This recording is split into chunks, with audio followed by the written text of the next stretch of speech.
I think a lot of people misunderstand the problem with live-action remakes. Disney has created such a crazy amount of horrible adaptations of their beloved animated movies that people are now trained to hate these movies even when they just get announced. And this is leading people to believe that the very concept of a live-action remake is immediately a bad thing. Now, I understand that the animation is a large part of the appeal of these movies, but to say that the story of every animated movie can only be told through animation, to me shows a disregard of the advantages of the live-action medium. Animation is not strictly superior to live-action, and there are plenty of things that can be shown in one that can't be shown in the other. But if that's the case, then what does a good live-action adaptation of a Disney movie look like? The main difference between live-action and animation is that in animation, you can exaggerate a lot of the visuals to fit the emotions of what you need. But in live-action, you have to work to make the emotions feasible by the limitations of reality. However, while a lot of control is lost, live-action is also able to show subtle details that are often oversimplified by animation. Look at this scene from Better Call Saul. Tuco is an unstable maniac and he's being badgered by these two idiots in skateboards. Then one of them calls his abuelita Biznatch. So naturally he has to kill them now.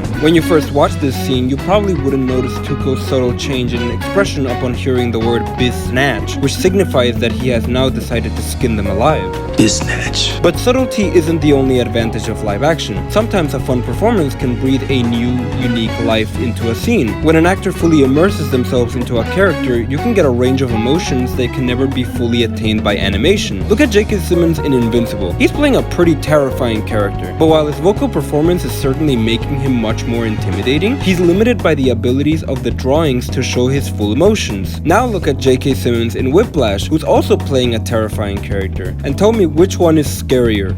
Everyone and everything you know will be gone! Are you a rusher? Or are you a dragger?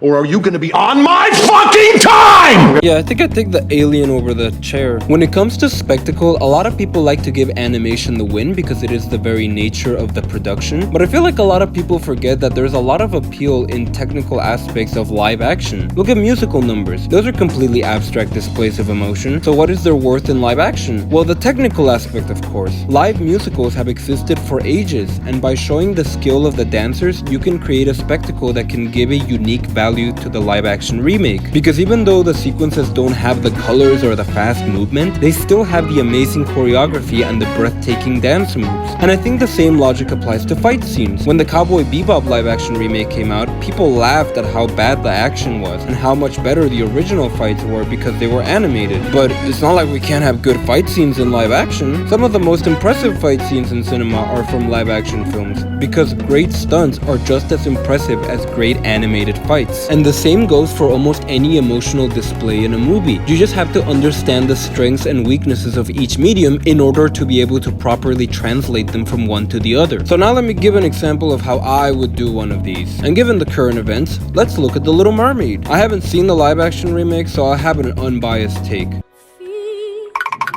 The Little Mermaid is a story about how Ariel falls desperately in love with Prince Eric, and the love is so strong that she is willing to sacrifice anything to be with him. And this love is displayed through many beautiful scenes showcasing some stellar animation. But in live action we don't have that, so we can't recreate those shots. Or can we? No, we can't. The worst thing a live action remake can do is to recreate the animated movie one-to-one. But while in the real world we may not have control over the luminiferous ether, we do have beautiful landscapes and beaches. You can totally do something pretty with these settings. In the animated movie, the sun plays a crucial part in the cinematography of the movie, but luckily the sun exists in real life as well. And even though you can't control light the same way, you can still create some iconic scenes. But what about the characters? Well, this part's a little tricky. When picking the right actor, obviously the first priority should be to get one with talent. However, the second priority is to make sure that they have a resemblance to the animated character. And that doesn't just extend to the physical traits. The actor needs to portray the demeanor of the original. Ariel is a very wide-eyed,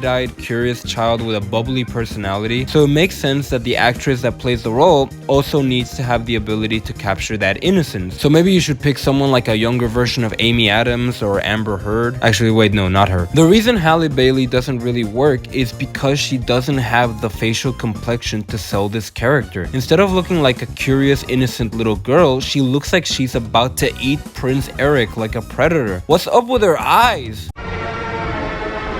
And the same logic should apply to the other characters. Triton needs to be intimidating but caring, Eric needs to be courageous and daring, and Ursula needs to be hilarious and conniving. But what about the animal characters?